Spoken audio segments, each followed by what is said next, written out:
di visita di signora Jorien Wouter, que está parlamentária de fração D66 na Holanda. Nós estamos muito contentes com a senhora Jorien Wouter arriba sua iniciativa a vir visitar o Parlamento de Aruba, mas também o governo de Aruba. Caminha com for de sua iniciativa, a senhora Jorien Wouter a vir para o Parlamento para que a ideia não que pensamento não arriba tópico não que é importante para o ano 2023. Arriba essa aqui nós papel primeiramente de hervormingsagenda de déficit democratisch déficit. Também ela menciona parte de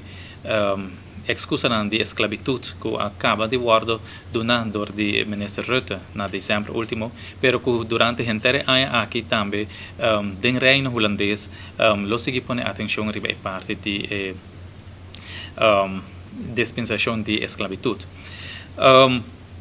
Senhora Jorien Wouter, me pobisa estava para nós também de parte do parlamento, nós estamos muito contentes, passou mirando den aqui que está sendo importante para Aruba, caminho que nós mesmos uma decisão clave, caminho loto vai bem back, né, ano 20 de outubro de 2023 aqui, caminho que Aruba mesmo vai pagar back deuda de corona,